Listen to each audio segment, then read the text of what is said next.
Hi guys, welcome to this new lecture. This is a very important lecture and I want you to understand it very well, and please ask all the questions that you will have to understand it even better. In this lecture we are going to cover time interpolation or temporal interpolation. Time interpolation means we are going to change the speed in between two keyframes. You notice that our character here started from this keyframe to this keyframe, then the speed is constant between the two keyframes, and actually he will come to an abrupt stop. If we run a bit our animation, we notice that the guy comes in and just stops. That is because the speed he started with in this keyframe, it's the same speed that he ends up with, and then it goes directly to zero. Now this is not very natural, and this does not create smooth animations. Let's take an example here. I will create a new composition. We don't care about the name or anything except the size, and we take one of our birds, for example the white one, drop it here, make it a bit smaller, and create animation using the position. I will keyframe the position at the beginning, come after 1 second, hold the guy and move it here. Now what do you notice here? If I select the two keyframes and I right click, I go to Keyframe Interpolation, you notice here temporal interpolation is linear, meaning the time is linear here. There is no change of speed. And the spatial interpolation is also linear. We can care less about that now. I will click OK. Naturally, you will start the speed here slowly, gain momentum, go faster, come in and slow down to a stop. This is how a car functions, for example. We can get the birds to function the same way. So in our case now here, if we trim our workspace area to this, we notice that he's going the same speed. After Effects give us the technique to alter the speed in between two keyframes, and we can use the easy way, or we can use the more complicated way, which will give you fantastic animations. Let's look at the easy way.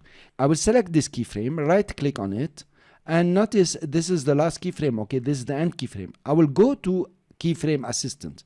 I have easy ease in, and easy ease out. I will not be saying easy ease in, I will say ease in, ease out.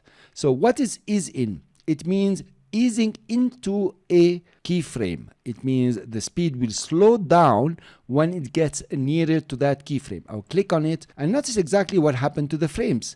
Now you have a certain constant speed in the middle and even from the beginning, but at the end the frames came very near to each other. It means it's gonna go pretty slow to reach the last keyframe, and look how the keyframe has changed, looking like an arrow to the outside. This means easing into a keyframe. It's easy in. If you run your animation, you notice it's smoother at the end. The guy doesn't slams into a stop, but smooth into the keyframe. Now there is another one that you can use. I'll stop the animation, put him in the middle here, click on this keyframe, right click on it and go to Keyframe Assistant, and there is easy ease out. Easy ease out or ease out is about easing out of a keyframe. So when you have a beginning keyframe, you don't want to start at extreme speed. You want to start from speed maybe 0, and then you gain speed as you move out of the keyframe. I will click on ease out, and here you are, the same has happened. So it's gonna be slow, then go faster. Now in between we have a constant speed, and then go slower and come to a stop. Let's run our animation from here, press spacebar. You notice now the guy is moving much smoother. It's moving from a slow speed to a higher speed, then slower speed to stop.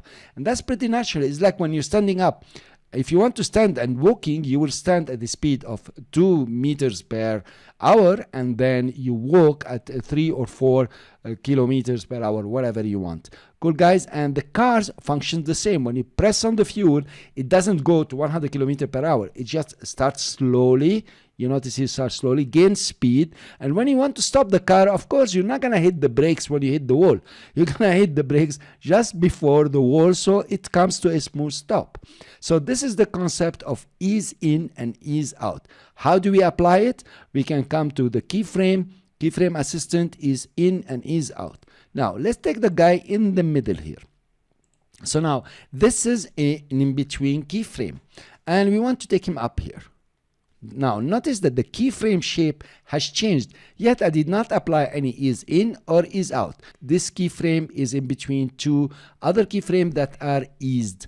I will right click on this keyframe, go to Keyframe Assistant. Now this is not the end to ease it in, this is not the beginning to ease it out, so we want to ease in and out, meaning it comes slowly into the keyframe and it leaves the keyframe even the same speed. I will click on it. Notice how the frames here have changed. If you go back here, these frames became nearer and so on, depending also on the time. If you make the time longer here, if I select all the keyframes, press Alt and move them up, you notice now you can really appreciate it a bit better. Now here the frames are easing in, the speed is slowing to a stop and then slowing out. Now actually this has come to a complete halt.